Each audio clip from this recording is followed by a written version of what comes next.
अस्सलामु अलैकुम वरहमतुल्लाहि वबरकातुहू। कैफ हालकुम या जमाअतुल खैर। आशा करी আল্লাহর রহমতে ভালো আছেন। আজকের ভিডিওতে আমরা মাত্র একটা শব্দ অর্থ শিখব, যেই শব্দটা ভিন্ন দুটো স্থানে ব্যবহৃত হয়, ভিন্ন দুটো মনের ভাব প্রকাশ করে। এমন একটি শব্দ যেটা প্রতিনিয়ত আমরা ব্যবহার করে থাকি।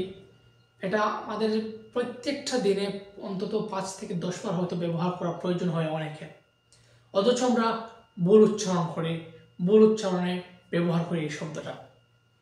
তার পাশাপাশি আমরা আজকে শিখব এমন একটা পদ্ধতি, যে পদ্ধতিতে আমরা সঠিকভাবে বা সহজভাবে আঞ্চলিক আরবি ভাষা শিখতে পারবো, যে পদ্ধতি আমি আমার নিজের জীবনে অ্যাপ্লাই করেছিলাম। ফলে আমার আঞ্চলিক আরবি ভাষা শেখার পথ অনেকটা সহজ হয়েছিল। আশা করি এই পদ্ধতি আপনাদের জীবনেও আঞ্চলিক আরবি ভাষা শেখার পথটা সহজ করবে। তো যাই হোক, আমরা শুরু করি। প্রথমেই আমরা শুরু করি কোন পদ্ধতিটা ব্যবহার করলে আমাদের আঞ্চলিক ভাষা শেখার পথটা সহজ হবে।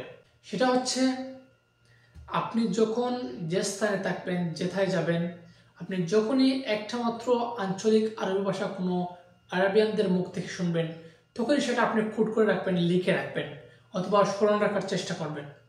কিন্তু যখন আপনি সেই শব্দটা, ধরুন কেউ একজন অনেক কিছু কথা বলে গেল, আপনি তার পাশে দাঁড়িয়ে আছেন, তখন মনোযোগ দিয়ে তার কথাটা শুনছিলেন। এখান থেকে আপনি খুব একটা ধরতে পারেননি সে কি বলেছে, কিন্তু আপনি 5-7টা শব্দ ধরতে পেরেছেন। সেগুলো আপনি সাথে সাথে মোবাইলে লিখে রাখুন। মোবাইলে যে নোট অ্যাপসগুলো আছে, প্রত্যেকটা মোবাইলে এই অ্যাপসটা থাকে, তো অ্যাপসে আপনি লিখে রাখুন। অথবা মোবাইলে যে ভয়েস রেকর্ডার আছে, সেটাতে আপনি ভয়েস রেকর্ড করে রাখতে পারেন।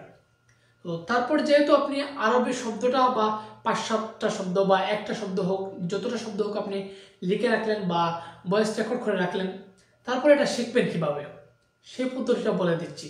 তারপর আরেকটা পদ্ধতি বলে দিই, যে আপনি যখন টিকটকে হোক, ইউটিউবে হোক, অথবা ফেসবুকে হোক, যেখান থেকেই আপনি আঞ্চলিক আরবি ভাষার ভিডিও পাবেন, সেগুলো দেখার চেষ্টা করবেন। স্থানীয় ক্রিয়েটররা আঞ্চলিক আরবিতে বিভিন্ন ভিডিও তৈরি করে, সেগুলো দেখার চেষ্টা করবেন সর্বদা। তো সেখান থেকে আপনি যেই শব্দগুলো শুনবেন, সেগুলো কিন্তু বেকার যাবে না। যখন এই শব্দগুলো শুনবেন, বারবার শুনতে থাকবেন বা বারবার ভিডিও দেখতে পাবেন, তখন কিন্তু আপনার একটা ব্রেইনে গেঁথে থাকবে এই শব্দটা। কিন্তু আপনি এই শব্দের মায়না জানেন না, সমস্যা নেই, আপনি শুধু শুনতেই থাকুন। তারপর যেই শব্দগুলো আপনি স্পষ্ট ধরতে পারবেন, সেগুলো আপনার মোবাইলের নোটে লিখে রাখুন, এবং যদি লিখতে না পারেন তাহলে ভয়েস রেকর্ড দিয়ে রেকর্ড করে রাখুন। তো এই হচ্ছে একটা পদ্ধতি। এখন সমস্যা হচ্ছে আপনি কিভাবে এর অর্থ জানবেন, তাই না? সমস্যা নেই, সেটাও আমি বলে দিচ্ছি। আপনার মোবাইলের গুগলে গিয়ে সার্চ দেবেন ট্রান্সলেট অ্যারাবিক টু বাংলা, অথবা বাংলায় আপনি সার্চ দিতে পারেন যে আরবি থেকে বাংলা, অথবা আরবি থেকে বাংলা ভাষান্তর।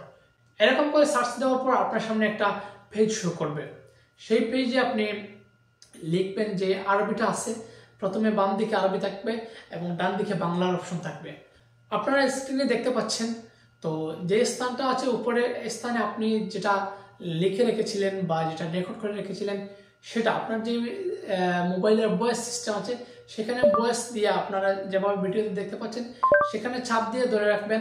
যদি মাইক্রোফোন অ্যাক্সেস দেওয়া না থাকে তাহলে তো সেটা দিয়ে রাখবেন, যদি দেওয়া থাকে তাহলে তো আর দেওয়া লাগবে না। তো সেখানে আপনি যে শব্দটা শুনেছিলেন সেই শব্দটা বলবেন।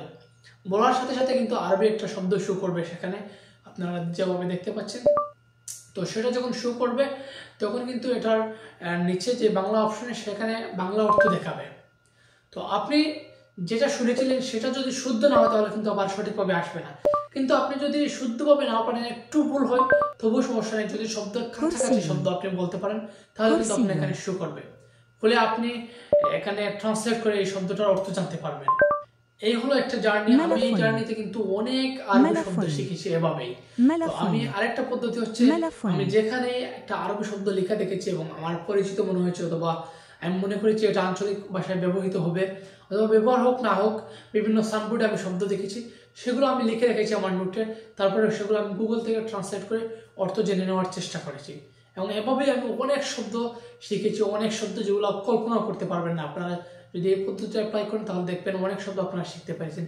আবার কিন্তু এই শব্দটা কিন্তু উচ্চারণে শিখতে পারবেন এই গুগল থেকেই, অথবা আপনারা আরব কোনো বন্ধুর কাছ থেকে এটার উচ্চারণ জানতে পারবেন। আর যারা আরবি পড়তে পারেন, তাদের তো আর উচ্চারণ বলে দেওয়া লাগবে না, আপনারা সেখান থেকেও শিখতে পারবেন। তো যাই হোক, এটা ছিল আমার একটা জার্নি। এই একটা পদ্ধতিতে আমি অনেক শব্দ অর্থ শিখেছি বা অনেক বাক্য শিখেছি। এটাই যে একমাত্র পথ সেটা বলছি না। তবে এই পদ দিয়ে বা এই পদ অবলম্বন করে আমি অনেক শব্দ অর্থ অনেক বাক্যার্থ জেনেছি যেটা আঞ্চলিক ভাষায় ব্যবহৃত হয়।